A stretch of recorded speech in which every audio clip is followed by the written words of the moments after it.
Okay, good morning, everyone. Good morning, GPAR. This is Matt Braden from the team at GPAR. Hope everyone is doing well, keeping cool during this hot stretch that we've been on. Seems like it's been like heat wave after heat wave with some rain tossed in every once in a while. Welcome to today's webinar. We're so pleased to see you here. And I know we have a bunch more people who have registered, so we'll be seeing some other folks funneling in as we get this thing going.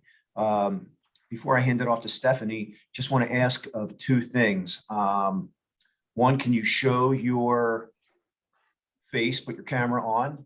And if you could keep yourself on mute during the presentation, that would be dynamite.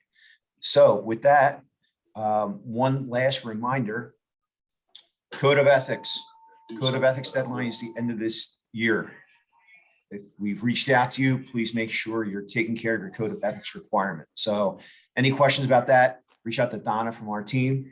And if you've taken care of your Code of Ethics requirement for this cycle, thank you so much. We really appreciate everybody getting in their stuff or attending one of our classes.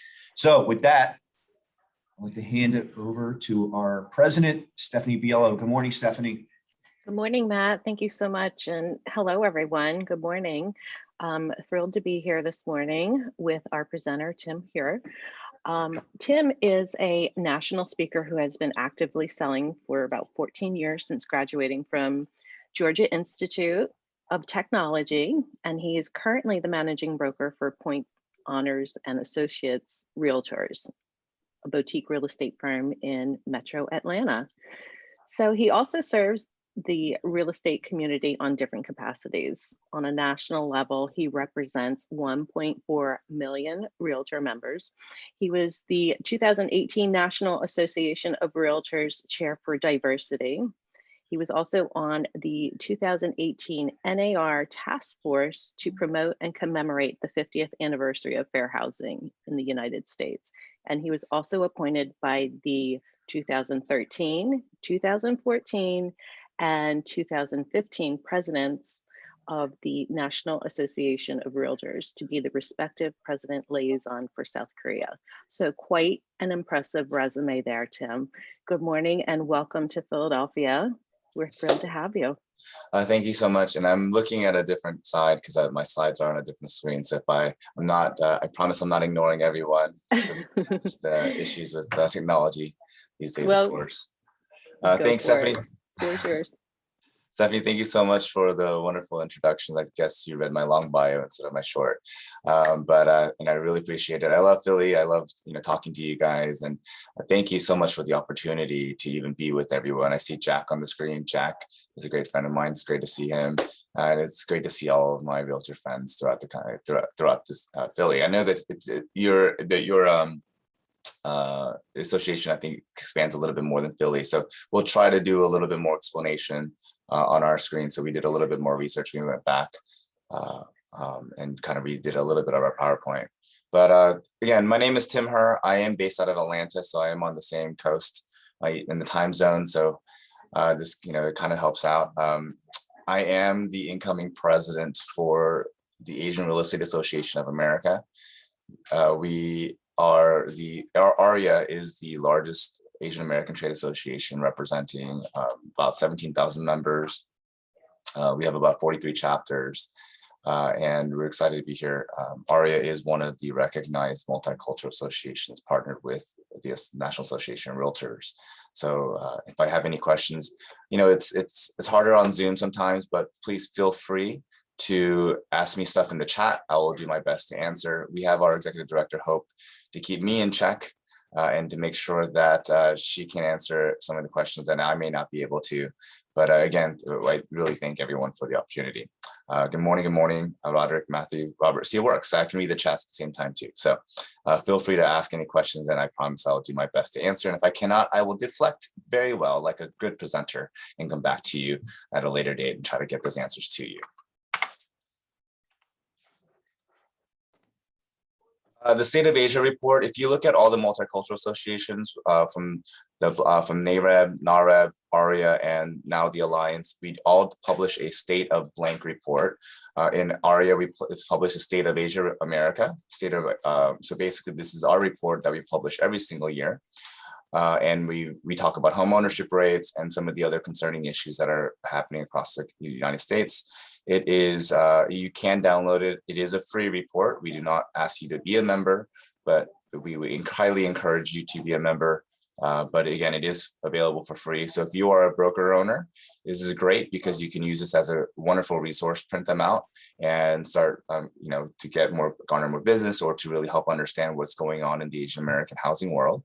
And if you are an AE or, on the staff level, it's a great resource for you to start talking to your members and just really helping them understand what's going on throughout the world. And this report is a partnership with Freddie Mac and RE/MAX. So thank you to all of our RE/MAX affiliated agents.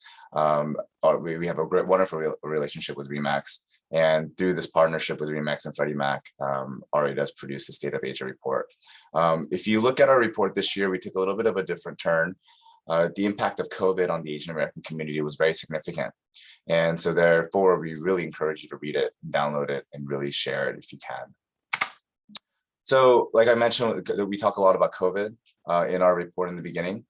COVID's impact on the Asian American community, and I won't read all of it. I try not to read, but if you look in the Native Hawaiian and Pacific Islander community, where the health insurance coverage rate is lower than the average.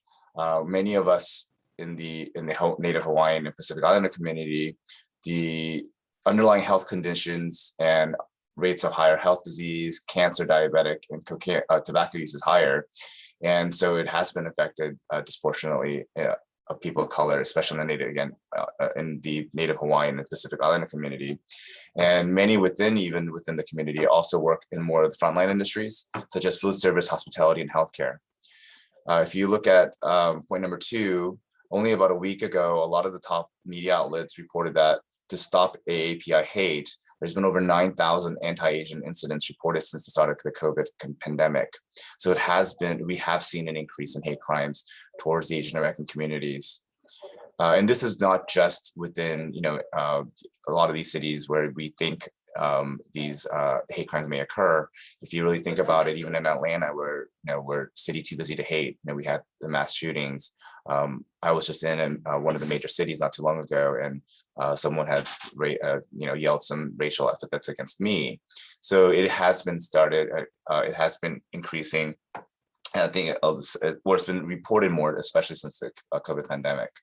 The hate incidents featured in the reports include being coughed on, spat on, refused service, vandalism, verbal harassment, and physical assault. And in 2021, the physical assault component was really high against the Asian American population. We have some stats, but it went from about 10.8% of all incidents in 2020 to about 16.6% in 2021. So a lot of the majority of these incidents are documented in the report. We're seeing them just happening on the streets and in businesses. And point number 3, we are seeing, according to the Pew Research Center, in the fourth quarter of 2020, 46% of unemployed Asian workers have been out of work for more than 6 months, compared to 21% in the fourth quarter of 2019. So that nearly doubled. You're seeing a lot of restaurants being affected, a lot of families being affected as well. And with number 4, there has been a existing homeownership gap in the areas populated by APIs, but there is greater demand for housing and lower supply. Everyone, I think all the different communities are definitely struggling with that. So this is a great chart. We have this, it's nice in color in our report as well. Through our partnership with Freddie Mac, they provided a lot of their data and they released a lot of the data to us to help us understand where a lot of the opportunities may exist for Asian American and Pacific Islander buyers who are what we call mortgage ready, right? Mortgage ready, is clearly defined. Potential home borrowers ages 45 and younger who can exhibit certain credit characteristics who can qualify them for a mortgage. And historically, if you think about it, a lot of the Asian American populations lived in what we call gateway cities. Gateway cities such as being San Francisco, Chicago, LA, New York. My parents, I was born in Houston, moved to Georgia when I was 3, so another gateway city. And you're seeing a lot of the migration out of the gateway cities because of the high cost market. So, but you are seeing the top MSAs with the largest Asian American populations as well. And if we're following this report, if you follow this map in our report, we kind of look at what's going on in the regional aspects. And if you really look at the South, I'm really proud of what's going on in the South, because our latest chapters within AREAA have actually been from the South. It's from Birmingham, Alabama, Jacksonville, Florida, and most recently Charlotte, North Carolina. So we're seeing a lot of the migration of the Asian American community moving from the from the gateway cities into some of these tertiary cities, or some of these cities that we would never think about. I joke around because my parents, everyone asks me why I moved to Atlanta, and I tell everyone that my parents wanted to move to Atlantic City, and they mistakenly took a flight to Atlanta instead of Atlantic City. But that's all joking aside, but that wasn't the case. We actually moved to Atlanta because my parents really thought that was the next frontier for education and for cost of living and stuff like that. In Philadelphia, we took it apart a little bit, and in the Northeast, after the top MSAs in New York and Massachusetts, Philadelphia ranks as one of our top MSAs for the Asian American and Pacific Islander community, which comprises of about 6.1% of the total population. And it has, and kudos to Philadelphia, which has about 63% of Asian American and Pacific Islander homeownership rate. So this is pretty high. Even with, if we disaggregate even more of the data, even within the Asian American and Pacific Islander population in Philadelphia, the top homeownership rates include 76% homeownership rates for the Vietnamese population, 70% for the Chinese, 57% for the Asian Indian population, and 55% for the Korean population. So we are seeing a lot more higher homeownership rates in the Asian American communities in Philadelphia and in the South as well. So kudos because you guys are doing something right? You guys are attracting a lot more of the Asian American population, and you're really able to put them in homes. And I see people in the chat. Welcome, Congressman Dom. Welcome, everyone. And welcome, Yvette, for representing Region 3 for NAREB. Oh, NAREB is a great partner of ours, and we always do a lot of things together. So thank you so much for coming and joining. All right, so if we segregate it out, so if you look at a report, we talk about the Northeast, the South, the Midwest, and the East. And if we, since we're talking about Philly and in this region, we're seeing here's a lot of the stats, right? 55 million in the population, about 3.7 million that identifies as Asian American and Pacific Islander. There's a tremendous growth potential. There is, if you look at LEP, means limited English proficiency. So about 35% of the Asian population in the Northeast does have English is not their first language.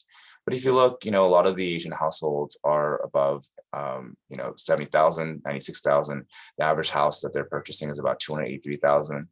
The median Asian American household price is actually double that, or about 493,000, right?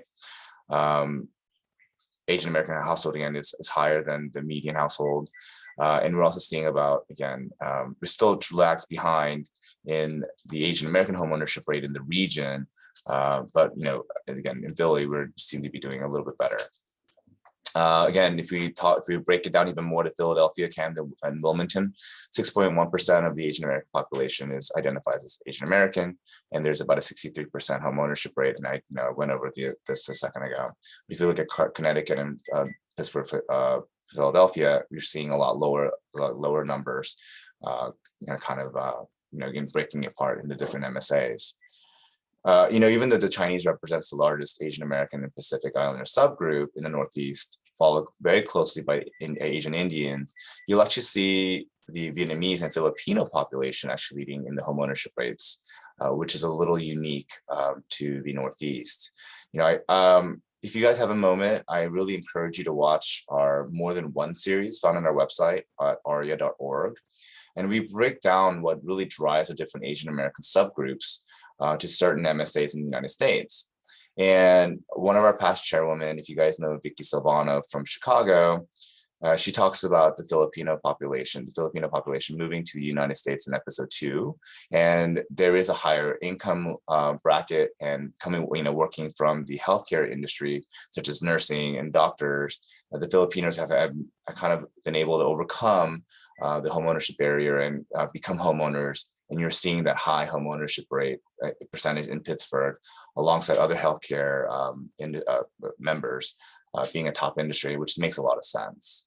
And if you really think about, even if we look at AREAA, we do, we represent, it's not just East Asian, right? Well, a lot of us think, when we think of Asian, we think of Chinese, Korean, Japanese, but if you really think about it, we do encompass, we have a growing Asian Indian population. We have a growing like Afghani and some of the other countries that you would never think about. We speak over like 50 languages even within AREAA. So you can imagine the diversity even within the organization as well. Again, a little bit more focus on the Northeast. If we look at New York and Massachusetts, and just kind of going over all of this, but you guys can read a little bit more. It's a lot of information, information that you can read while you are trying to go to sleep sometimes. And unless you're a data nerd like me and you really want to know the data. But throughout the report, we really spotlight on different Asian American and Pacific Islander subgroups. And in the Northeast, we found that the Chinese community, we focus on the Chinese community in the Northeast, and Chinese Americans are one of the largest Asian origin groups in the US, making about 23%-ish of the Asian population. And the most common language for Asian Americans other than English at home is Chinese, which includes Mandarin and Cantonese. And the most commonly spoken language among the foreign Asian population is at 22% of being Chinese. You can see where there is a larger population of Chinese Americans in New York due to the higher median Asian American house price. The homeownership rate is actually lower. So you are seeing a bigger population, but there is a cost barrier to live in New York. You are seeing in Massachusetts a much higher rate of homeownership for the Asian American population due to a lower median house price and a higher household income. And if you look in the Chinese population in Massachusetts, 65% of the population work in management, business, science, and arts. Matthew just, thank you so much. Matthew just put the More Than One video series in the chat room. The Asian American Pacific Islander median household income, we kind of break it down into the different communities. Burmese, Bangladeshi, Nepalis, again, a lot of the Asian population that you would never think of, but that's why we also include the Asian American Pacific Islander communities as well. You are looking at, you can see the Vietnamese, Hmong, Korean, the Pakistani, Japanese, Chinese, and kind of goes into all the different populations. The one thing that COVID-19 really helped spotlight, though, was the really need to educate on the diversity within the Asian American community. And because, again, like I mentioned, the Asian American, we're not a monolith, right? We are composed of a lot of different communities. And from a nationalist perspective, when you're looking specifically at the Asian American Pacific Islander subgroups, you're seeing an earnings gap of about $75,000 between the highest earners, which is more of the Indian Americans, and the lowest earners, which is our Burmese population, which is about a 62% difference. So you are seeing a very difference in the income gaps as well. In terms of home values, we don't really see a strong correlation between household income and home value, but more of a regionality of these different subgroups. What I mean by that is more like, Native Hawaiian and Pacific Islanders live in the coastal high cost metro areas, which explains why their median household, house values is higher than the 300,000 mark. Whereas groups that initially settled or migrated to lower cost metro cities, such as Central California, Midwest, and the South, have lower household median house values, as in the case of Burmese, Hmong, and the Laotians. Robert, Asians generally moving into the Philadelphia region? If so, there is a lot of Asians moving into the Philadelphia region. They are coming from, again, a lot of these gateway cities where the cost of living is very high. Or, I was actually in Chicago, and there's a lot of migration from Chicago back to Atlanta and back and forth. We have a lot of relocations coming from Boston, a lot of the colder areas, a lot of people who want to retire. And we're seeing that back and forth. I call Atlanta a little bit of a brain drain, because we're seeing a lot of the younger population actually wanting to leave Atlanta, but they'll come back at one point for educational purposes, where they're used to it, they want to start a family. But we are seeing, a lot of college grads, a lot of high school grads leaving Atlanta or Metro Atlanta, and studying their roots, their workplace roots, and then coming back as well. There is about 38.9% gap difference between Taiwanese Americans, who also have one of the highest homeownership rates, and then Micronesian Americans, who have homeownership rates of about 30%. And when we benchmark that against non-Hispanic whites, there's only a difference of about 1.5% for Taiwanese Americans. The three groups, the Taiwanese, Vietnamese, and Japanese Americans, are above the national average, according to the Census Bureau, of 64%. And the six groups, including the previous three, plus Chinese, Laotian, and Filipino, are the above aggregate Asian American homeownership rates. Again, various of homeownership in the Asian American community: language access, down payment, and thin credit files. I know that we all struggle with this for a lot of our clients, but this is very prevalent in the Asian community. A lot of Asian Americans think that you have to have the 20% down payment. That's not true. There's a lot of education that we have to do. Language access. What programs are there? Are there down payment programs, or are there enough loan officers, or are there other resources available in the different languages? And you can, as I just talked about, the Asian American population is not a monolith. So how do you help the entire Asian American population? And then thin credit files. My parents, when they came to the States, I know that this was an issue for them, so they quickly learned. And so for one of the things that they taught to me was really working on my credit when I immediately graduated high school when I was 18. They really wanted to work on my credit. So, but you're seeing that, the Asian population is very cash heavy at times, and therefore they don't have anything on their credit. So we know that this is also a big issue for us. The language access in a lot of the Asian American population are limited English proficient. Like I mentioned, AAPI, English is not their first language. And more than 70% of individuals age 18 and above are foreign born, and they prefer an in-language option. AREAA has been advocating for language access even before I served as chair for AREAA. I served as AREAA chair as well. And from 2019 to 2020, FHFA added mortgage translations in Chinese, Vietnamese, Korean, and Tagalog, kind of helping with some of the language support that we've been advocating for. Again, down payment issues. We know that Asian Americans continue to migrate towards some of these high cost areas with low inventory because they grew up there. Their family's there. They're really, their relatives live there. Or there could be better jobs, right? Culturally, many Asian Americans will grow and stick around their families because, again, we're very family oriented. But we're seeing a new beginning of Asian Americans, they're reluctant to move into these certain markets due to COVID-19.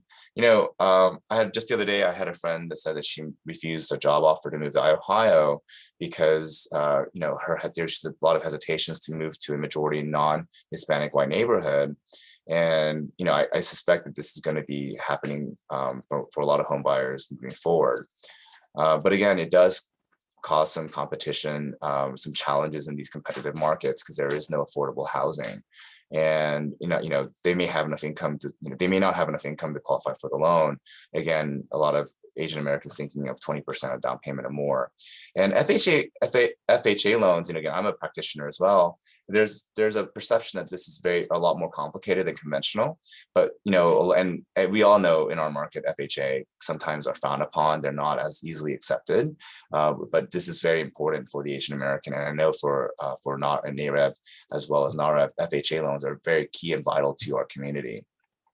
Again, we have to do a lot of education, and this chart just shows you that this is a struggle to save for adequate down payment at times, while non-Hispanic whites have a significantly higher time to save for the 20%, 5%, and 3% down. We have Min, who is from Keller Williams and Philly, cultural icon technology chair. and he speaks via if anybody ever needs language assistance. Thank you so much for your reaching out and providing your, being willing to help. One of the reasons why, highest reasons why for denials for Asian American home borrowers is after the DTI calculations is an incomplete or lack of a credit application, right? Some Asian Americans, they have credit scores, and they have one of the highest credit scores overall.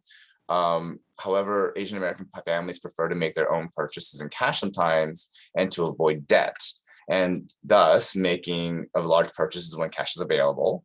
And my parents did the same thing when they were here. They had no concept of credit. And because of this, historically, Asian Americans have struggled with the credit concept and struggled with credit qualification because of the limited credit history. It's not that they have bad credit, it's just they have no credit, right? They have very limited credit files. And there's, Freddie Mac has found that you could add about 0.8 million Asian Americans that they're mortgage ready, but they were disqualified because of thin credit files, meaning they had no delinquencies, but just, again, not enough credit history to generate a score. So we need to help them grab a score, right? So we're talking about alternative credit scoring models, more education. We definitely can open up for more housing access for the Asian American community. Again, we know that this is big news a few days ago. FHFA announces the inclusion of rental payment histories in Fannie Mae's underwriting process. So we're praying that this will definitely help not only the Asian American community, but we will know that it'll help our sisters organizations such as NAREB, because we've been fighting for it, and NAREB, we've been fighting for this for a long time. So we'll see which banks actually will allow Fannie Mae's underwriting process and incorporate that. So we're very excited for that. So that gives me my cutoff point, because I know this was exactly supposed to be 30 minutes. Does anybody have any questions? And I talk fast because I apologize, but a lot of the stuff is available for you guys as a resource on not only on the website, but you do have a lot of the different members nationally and locally that will definitely help you as well. And how does rental get reported? That's something that FHFA is working on with Fannie Mae's underwriting process. I do not know the whole. I don't know the whole process behind it, but it is something that we've been advocating for. Again, if you look at NAREB, and AREAA, one of the key points for every year, because again, we are policy organizations, we have been fighting for alternative credit scoring models as well. And Representative Al Green opened it up several years ago out of Texas, has been fighting for this for such a long time.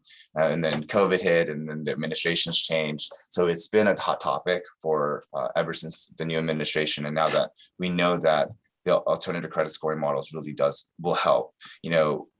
We know if we see the data, people who pay rent, people who pay power bills on time, people who pay electric bills on time, we know that they're not defaulting, right? So, but why aren't they scored? They're going to be credit dinged if they don't make a payment, but they're not reported if they're making on-time payments, right? Are student loans an issue for AREAA? Yes, absolutely. It has been a very big topic for AREAA. We know that student loans are a very big issue, especially within the Asian American population as well. We are seeing a very big, a lot of not just Asian Americans, but a lot of our college grads are coming out with immense student debt. So we are definitely working on that as well. We do have like a YPN version of AREAA at AREAA. We call it the EDGE group, and the EDGE it's one of the key points for our EDGE committee to really tackle on the student loans, but it has been on the radar for years within the organizations. Tim, this is Christopher Sample, the president of PMBR, Philadelphia Metropolitan Board of Realtors. This was really nice.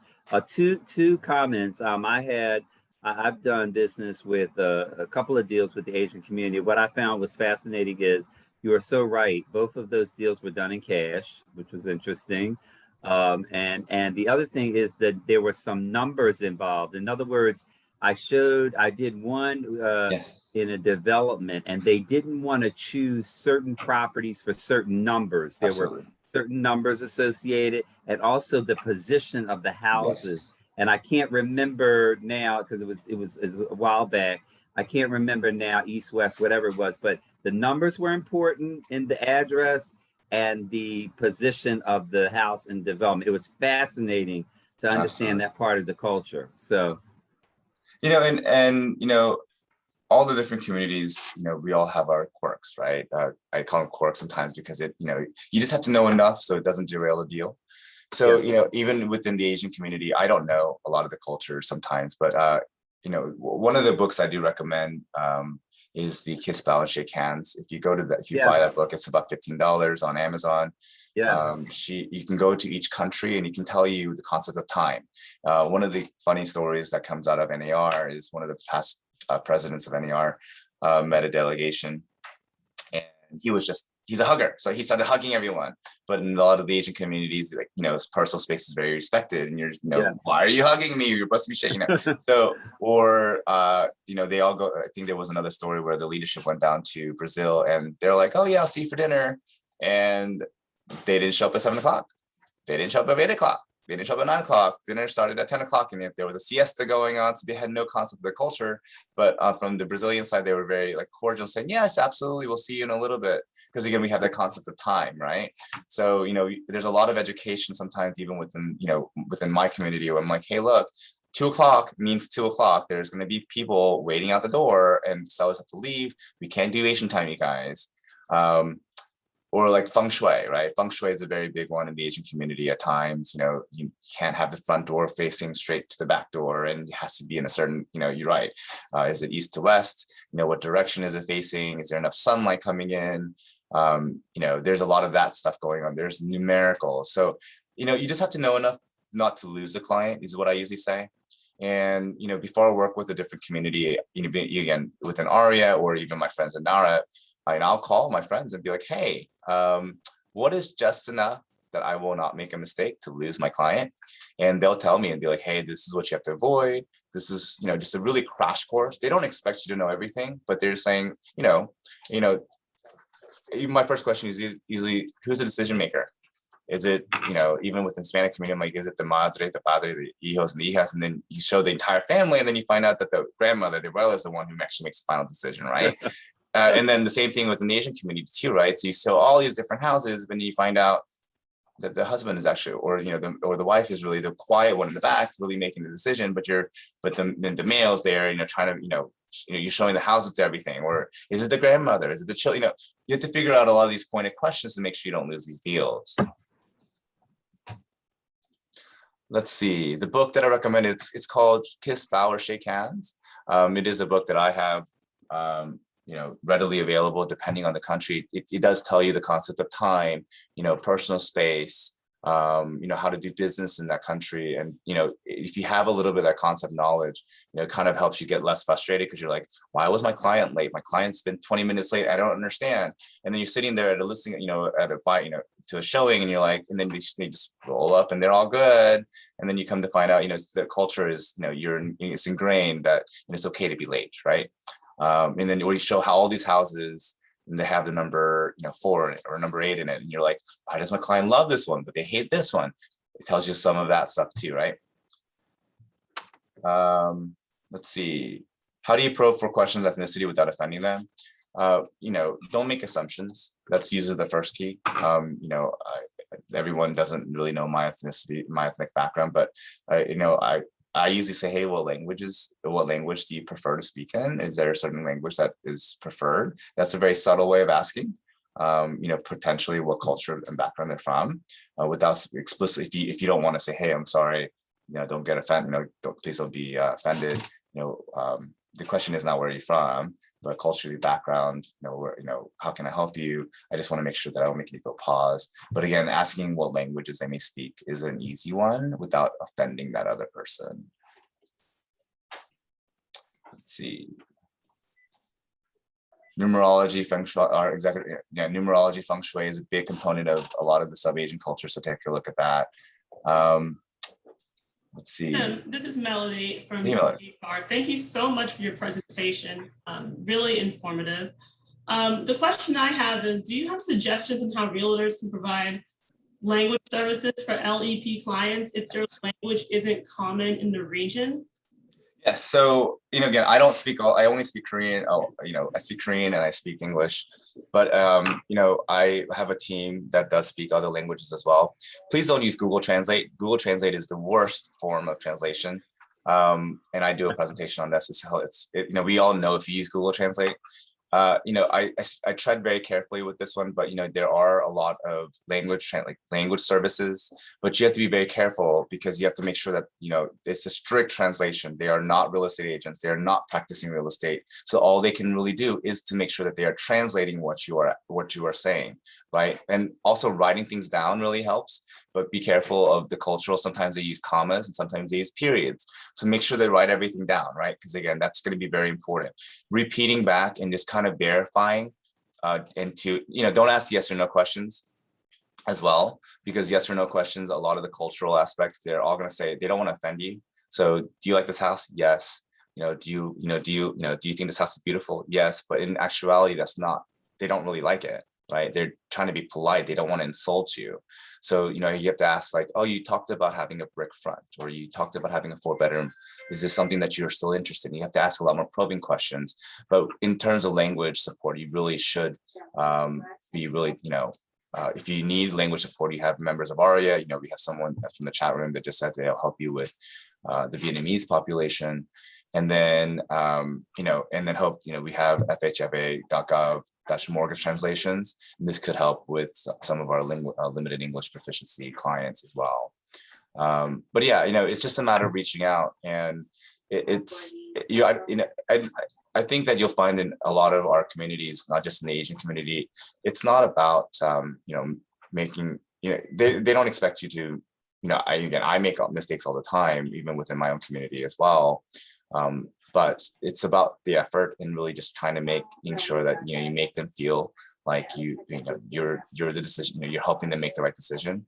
Our job as practitioners, as real estate agents, realtors, is, to increase homeownership, right? And they're looking for you for the best advice. They came to you and they're working with you because you're the market knowledge expert leader, right? They're not coming to you because you speak English. They're coming to you because you know the neighborhood. They know because you were recommended to them, right? So it's really a matter of making sure that you help them understand, give them your knowledge and really helping them understand that this is the right decision, or it could be this is not the right decision. So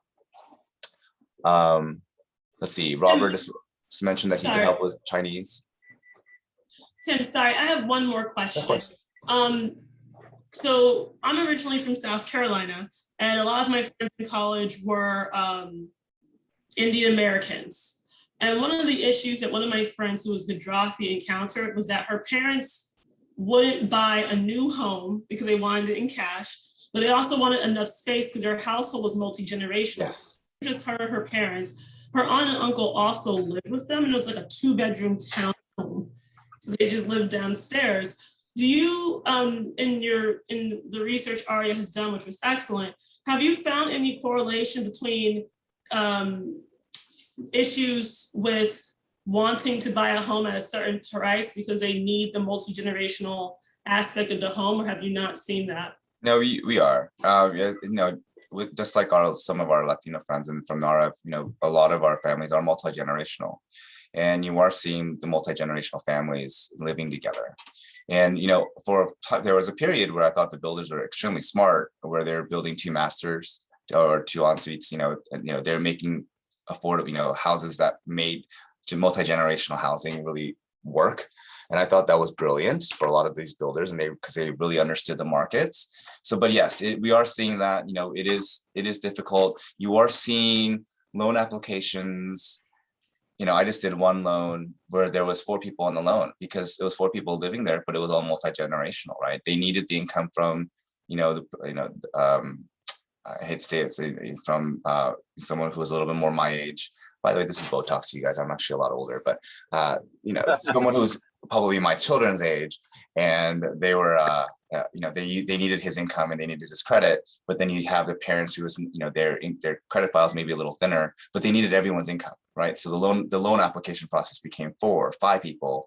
And then the contract signing was just ridiculous because you're like, oh my gosh, I forgot to add the additional page, right? The additional signature page, because you're having more people on the contract, right? Because it needed all 4 or all 3 or 4 or 5 people on the contract to get the loan done, because they needed to pull the income together to make sure that multi-generational housing worked, right? But sometimes it could become very arduous as an agent trying to go around trying to get 5 signatures, right? Or 4 or 5 signatures, or the loan officer that doesn't understand, hey, what, what's going on here? Why do we have so many people on this loan?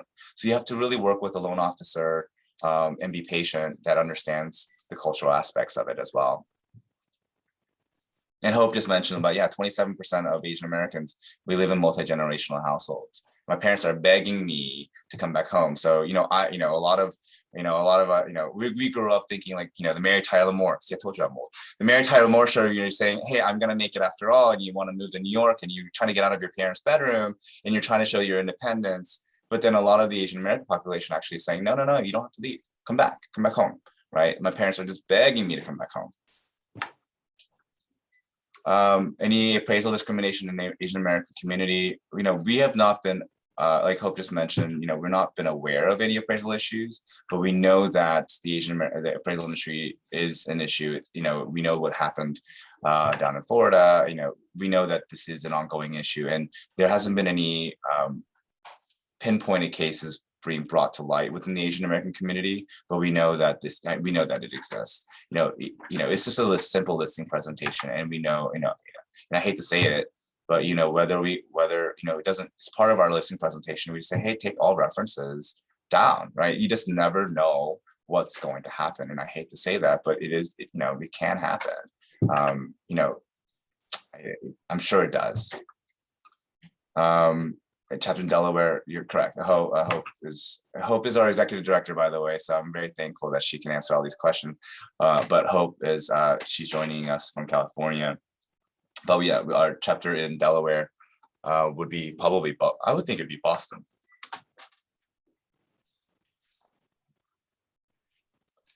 But look, we are here as a resource. Hope is here as a resource.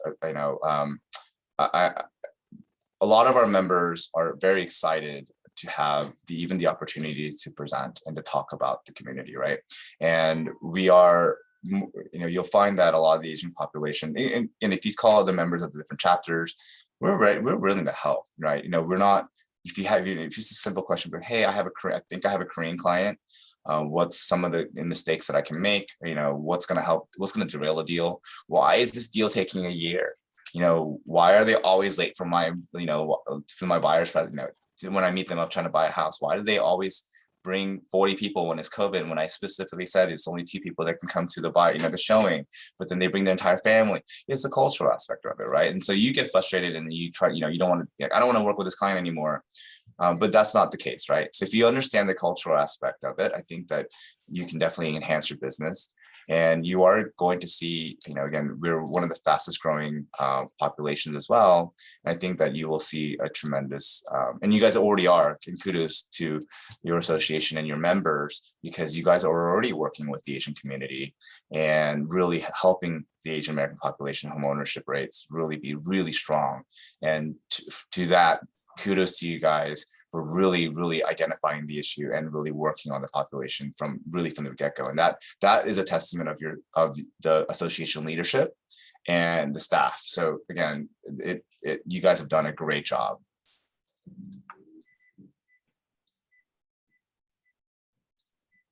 Okay, with that, I think we're done.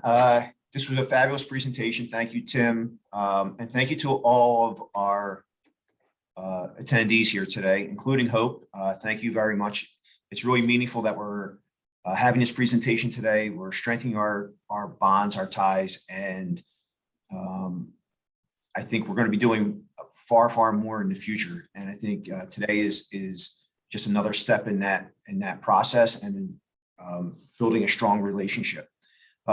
Before we get out of here, Christopher B. Sample, wherever you are, Yeah. Let's wish him a happy birthday. Yay. Tomorrow is Christopher's birthday, so happy birthday, Chris. Thanks. So we'll be thinking about you tomorrow, Chris, as you Thanks so much. close out this next chapter, this decade, if you will. And we look forward to seeing what the next chapter has for you, and hopefully it's happiness and good health. Thanks so much, Matt. You're welcome, Chris. Chris is one of my good buddies. Our offices used to be right next to each other back in another lifetime. Indeed. So again, thank you to everyone. Thank you, Tim. Thank you, Melody, for all your coordination and making this happen. Thank you, Hope. Thank you, Rose. We'll be in touch with all of you. Enjoy the rest of your day. Keep cool, and we'll see you soon. Take care. Bye, guys. Yeah. Thank you.